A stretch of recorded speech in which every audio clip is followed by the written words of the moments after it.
Tadi hari ini berdiri di tempat gereja Pantekosta dan kita akan belajar, saudara, bahwa benar-benar harus ada gerakan Roh Kudus. Banyak gereja-gereja yang memakai nama Pantekosta, tetapi ternyata gerakan Roh Kudusnya tidak ada. Ini yang menjadi masalah. Karena apa? Karena sudah punya merek, jadi rasanya sudah mantap. Ya. Jadi kita jangan terbius oleh keadaan yang kita lihat, tetapi kita harus segala sesuatu itu dipraktekkan dalam kehidupan anak-anak Tuhan. Saya terus terang, saya masuk di gereja sini saya sedih. Sebab demikian saya masuk, saya berdoa, saya merasakan kehampaan. Saya mengatakan, Tuhan, ini gereja Pantekosta loh Tuhan, saya bilang. Gereja yang memakai keturunan Roh Kudus, hari keturunan Roh Kudus, tapi kok tidak ada Tuhan. Saya terus terang di mana-mana itu tidak bisa kalau tidak bersama dengan Tuhan. Suasana roh itu penting sekali, saudara. Sampai saudara yang memimpin nyanyian itu ya maunya ayo toh diangkat. Tapi sebentar kempes lagi, sebentar kempes lagi. Aduh, saya ngerasain enggak? Maaf ya, saya ini orangnya blak-blakan segala apa adanya. Tetapi kalau saudara mau dengar firman Tuhan, saudara mau melakukan, saudara akan melihat perkara-perkara yang besar. Sebab tidak ada barang yang mustahil. Mengapa Tuhan berbicara hari ini mengenai angin ribut? Ini loh saudara. Saya tidak tahu apa yang terjadi di sidang Jumat di sini. Saya tidak tahu apa yang terjadi di dalam diri saudara masing-masing. Tapi Tuhan pesan kepada saya, bicara perkara angin ribut. Lalu saya mengatakan, Tuhan ada angin ribut. Ya. Saya katakan terus terang, tidak peduli saya. Sebab saya hanya seorang hamba Tuhan yang merupakan saluran. Sebab saya sendiri tidak senang angin ribut. Saudara senang angin ribut tidak? Hah? Tidak mau. Tapi kok firman Tuhan hari ini ada angin ribut ya? Nah, saudara dilanda angin ribut tidak? Loh kok yang enggak kok cuma satu tok? Yang lainnya kena angin ribut enggak? Kena. Hah? Kena. Nah, itu terus terang jujur, ada satu yang jujur kena angin ribut. Coba periksa hati kita masing-masing, saudara. Kita harus jujur di hadapan Allah. Dan kita kalau mau menerima apa adanya, koreksi, kemudian mau kembali, berbalik, jangan cuma koreksi, menyesal saja. Itu sia-sia. Yudas itu menyesal, tapi Petrus bertobat. Yudas dapat maut, Petrus dapat surga. Saudara tahu. Jadi kita tidak hanya menyesal, tetapi bertobat kembali dari apa yang telah kita hadapi. Kenapa kita menghadapi angin ribut? Karena sebetulnya kita ini kurang percaya. Kita kalau memuji Tuhan, Allah kuasa, Allah kuasa. Yesus kuasa, Yesus kuasa. Tetapi adakah kita sudah praktekkan kuasa Roh Kudus itu di dalam kehidupan kita? Coba. Yang sakit tetap sakit. Yang dilanda kesukaran ekonomi tetap. muter-muter di situ, tidak keluar. Yang punya masalah, masalahnya tetap. Saya tanya, berapa tahun? Sudah 10 tahun. Hah? Kamu punya Yesus yang kuasa? Iya. Nah, kenapa tidak keluar? Nah, ya itu.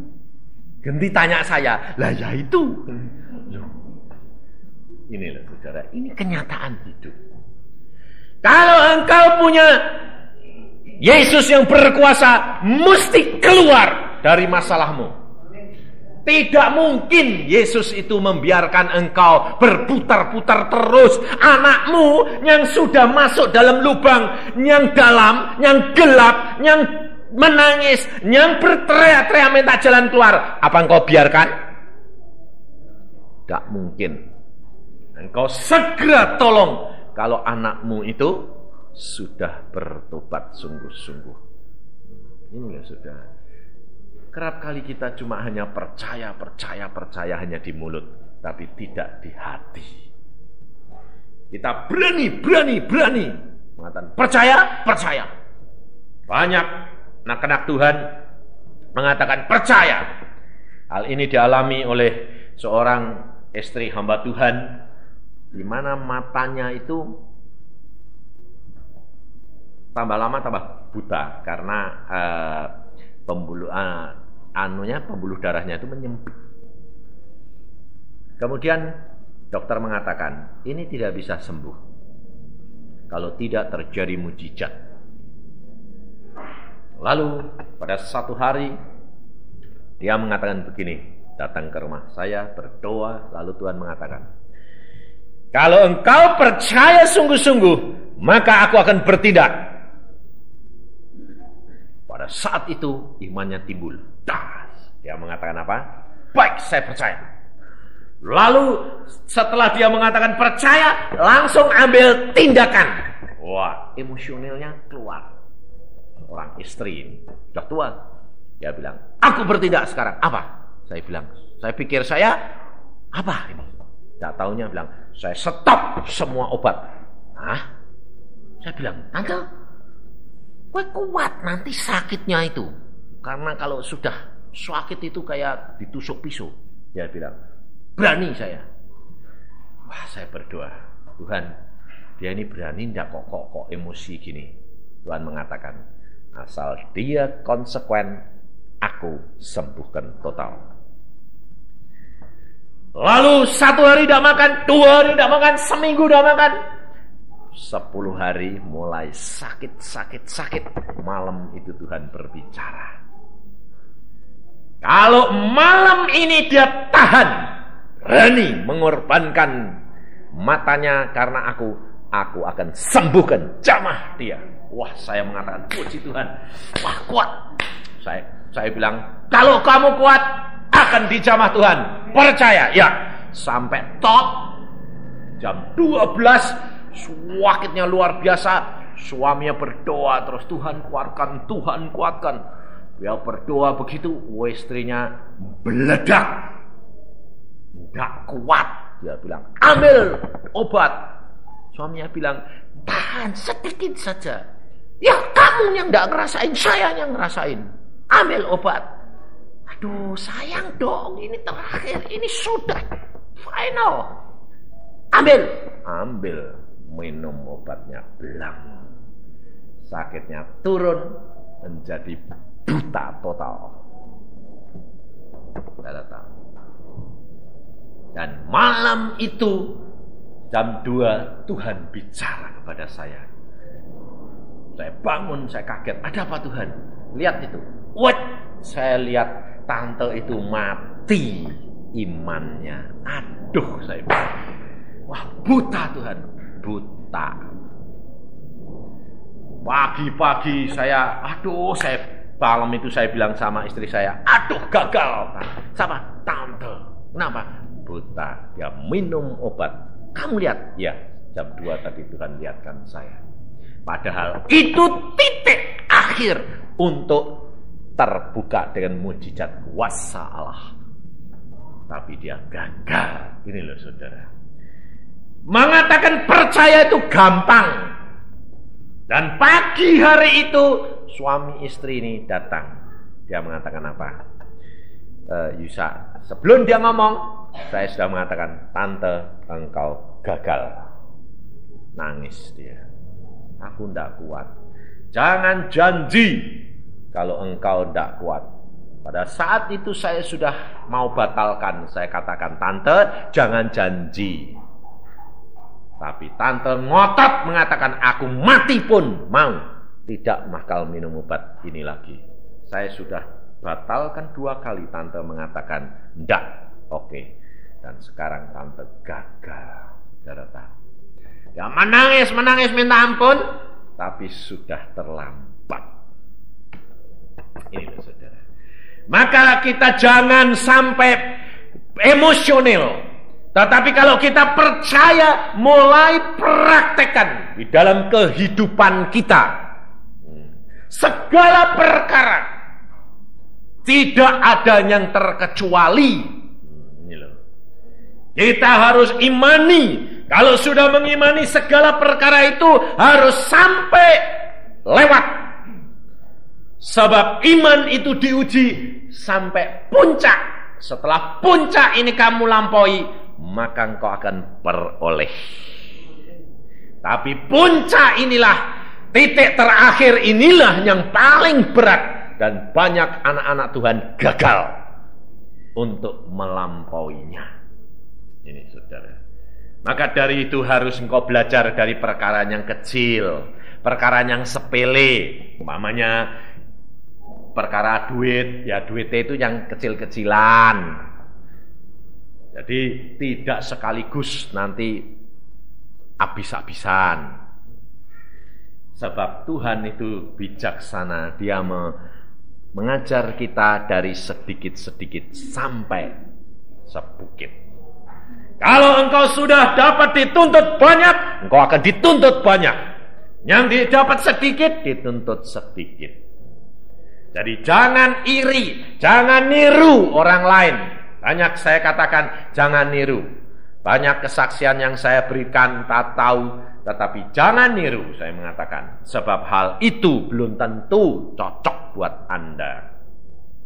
Tetapi segala perkara harus dicoba, diuji. Dan kalau itu merupakan rema, jalankan. Banyak teman-teman di kota-kota besar, mereka praktek. Yang di desa pun praktek. Nah, jadi banyak orang-orang yang sudah mengalami kalau mau mempraktekkan. Ada seorang ibu kemarin dulu yang dia berkata, Pak Yusa ingat enggak sama saya? Wah, maaf Bu, saya ya lupa. Nah, orang banyak. Dia bilang, Pak Yusa dulu datang ke rumah saya gitu. Kapan? Wah, sudah dulu sama Pak Sam berdoa. Berdoa apa? Saya bilang, anak saya yang hilang. Nah, sudah lupa. Saya bilang, Pak Yusa cuma ngomong, berdoa, bertelut, katakan. Beberapa hari kamu doa puasa, kalau sudah mantap, sudah sejahtera, katakan, anak, dalam nama Tuhan Yesus pulang. Nanti anakmu pulang. Dan dia lakukan sungguh-sungguh. Beberapa minggu pulang anaknya. Sudah digondol orang itu pulang. Muncul anak. Saudara tahu. Ini loh, kita harus mulai berani mempraktekkan. Dalam segala perkara.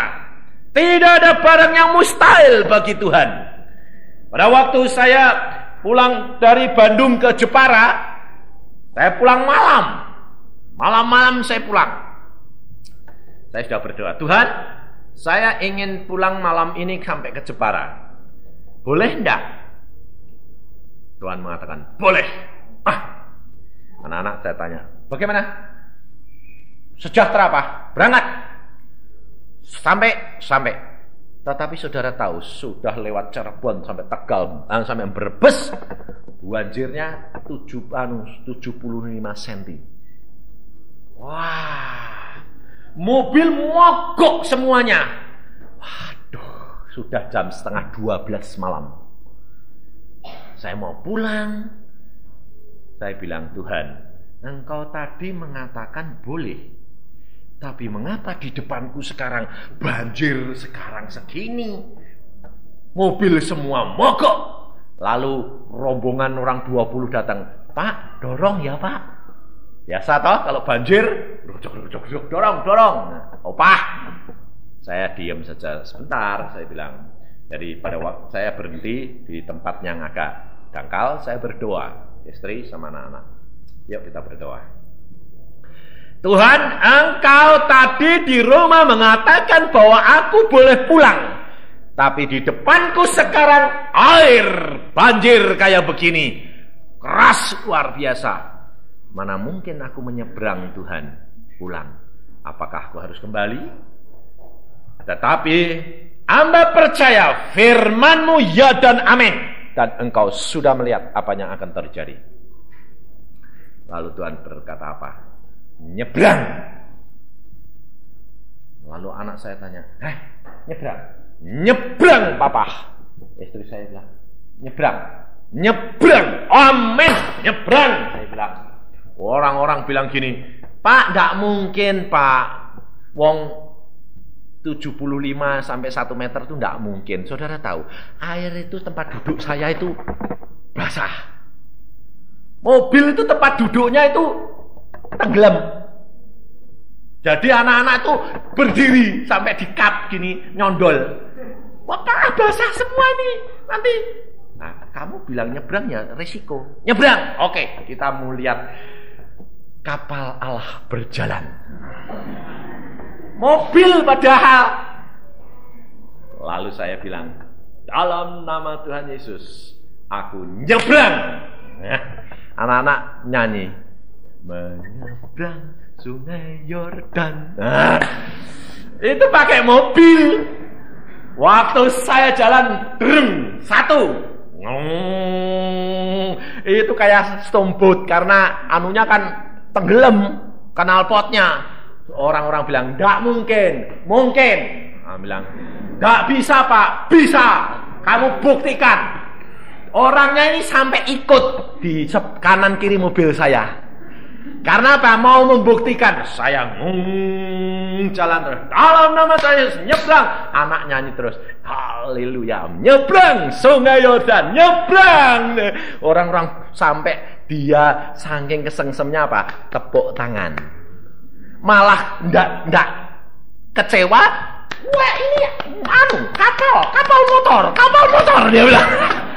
Dan saudara tahu jaraknya kira-kira 100 meter. Nyebrang sampai di sana. Orang barusan dia bilang, hebat. Belum pernah ada mobil bisa berjalan di atas air. Dan saya sampai di Jepara jam 2 malam, saudara. Lebih dari jam 3:30 saya sampai. Luar biasa. Dan anak-anak bilang, ini sekarang tempat duduknya kok basah semua. Iya, saya bilang itu risiko. Tapi hatimu gembira toh, kamu melihat Allahmu, Allah yang ajaib. Saya bilang, dia bilang luar biasa ya Pak. Makanya jangan takut, hidup dengan Allahmu mengatasi segala perkara. Ini loh saudara, yang kami minta saudara itu harus kerjakan di dalam kehidupanmu tiap-tiap hari. Di dalam kau bekerja, lakukan. Jangan takut. Pekerjaanmu apa? Katakan, dalam nama Tuhan Yesus jadi berkat. Asal engkau sungguh-sungguh mesti jadi berkat. Ini kita kurang berani mempraktekkan, membayar harganya itu. Kalau engkau sudah percaya sungguh-sungguh, firman Tuhan berkata di dalam Markus pasal yang 4, maka segala perkara akan jadi. Dan kita tidak usah takut angin ribut. Markus pasal 4 ayat 35. Pada hari itu, waktu hari sudah petang. Perhatikan. Pada hari itu, waktu hari sudah petang. Yesus berkata kepada mereka, marilah kita bertolak ke seberang. Mereka meninggalkan orang banyak itu lalu bertolak dan membawa Yesus beserta dengan mereka dalam perahu di mana Yesus telah duduk, dan perahu-perahu lain juga menyertai Dia. Dari sini lebih dahulu.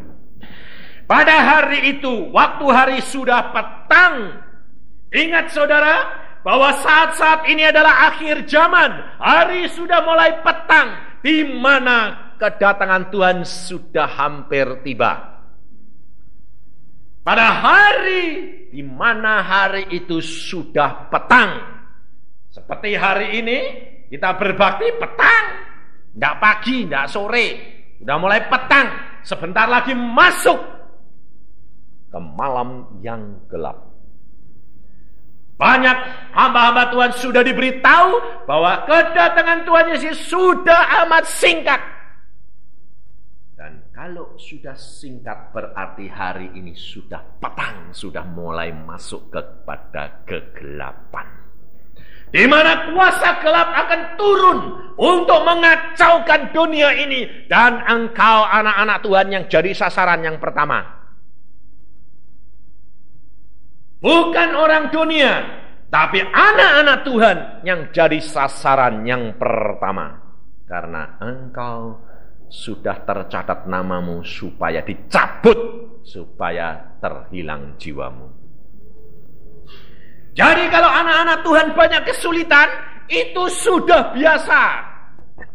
Kalau anak-anak Tuhan ditimpa oleh segala macam perkara, itu sudah waktunya.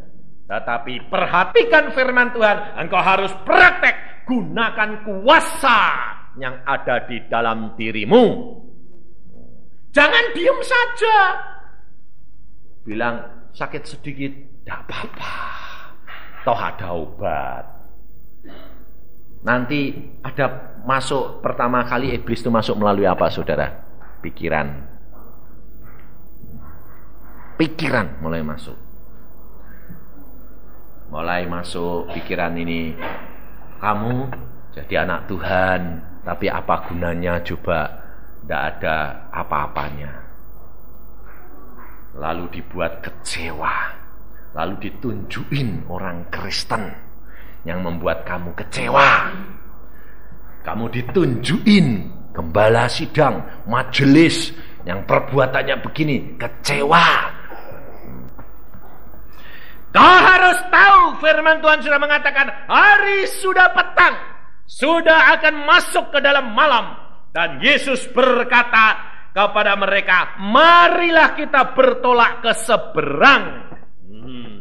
Yesus yang mengajak kepada kita untuk bertolak ke seberang. Sebab apa? Sebab Yesus tahu waktunya sudah tiba. Anak-anak Tuhan harus diajar menghadapi angin ribut. Engkau harus dibawa ke tempat di mana ada angin ribut, supaya engkau bisa praktek, supaya engkau bisa menyatakan iman percayamu, supaya engkau bisa menyatakan mengukur dirimu sudah mampu tidak bertindak mengatasi masalah-masalah dunia ini yang menimpa kamu. Ini saudara, kerap kali kita malah tidak mau menghadapi, dibawa ke tempat seberang di mana bakal di tengah-tengah itu ada angin ribut, malah tidak mau. Mbok jangan sih Tuhan, engkau kan sudah tahu bahwa bakal ada angin ribut, hindar kena Tuhan. Loh ya toh? Kalau sembahyang bagaimana? Jauhkan Tuhan, lepaskan Tuhan, ya toh? Tuhan Yesus mengatakan larilah. Tuhan Yesus mengatakan gitu. Kalau ada persoalan, lari. Kalau ada malapetaka, lari. Enggak. Hadapi, karena engkau seorang prajurit. Engkau anak-anak Allah. Engkau punya kuasa. Yesus berkata, tunggu, Roh Kudus akan datang. Apabila Roh Kudus datang, maka engkau mempunyai kuasa untuk menjadi saksiku. Yesus tidak mengatakan kamu mempunyai kuasa untuk apa? Mempunyai kuasa untuk bersaksi Berarti saudara mempunyai kuasa untuk menghadapi, mengalami, mengatasi segala problema. Sejak itu saudara menjadi saksi. Sebab seorang saksi harus mengalami. Saudara tahu. Tapi banyak anak Tuhan tidak menjadi saksi Kristus, tapi menjadi pemberita Kristus. Kalau jadi berita itu gampang, sebab tinggal menyambung lidah. Paling pinter toh? Ayo, kalau ada ribut-ribut, ada apa-apa, kejelekan orang, paling cepat enggak beritanya? Cepat nyebar. Lebih-lebih kalau kejadian itu pada pendeta. Ada apa sih Cik Romae? Brum, sak gereja seminggu dulu. Langsung sak gereja tanya, sudah dengar ada apa? Pendeta. Pasti dengar, ya tak? Ya tak? Pasti tak? Paling cepat, lebih cepat dari telepon. Jadi bukan jadi saksi, tapi jadi pemberita. Tapi Yesus mengajar kepada kita mengatakan apa? Ayo ke seberang. Yesus sudah tahu bahwa nanti di tengah jalan akan ada angin ribut. Maka Yesus apa? Yesus tidak tidur. Yesus dikatakan, Yesus duduk. Sebab apa? Sebab Yesus tahu murid-muridnya ini kalau melalui danau ini, tidak masalah. Itu kerjaanku, itu pengalamanku. Aku bisa mengatasi. Sonder engkau Tuhan. Dah engkau tinggal duduk saja. Yesus duduk.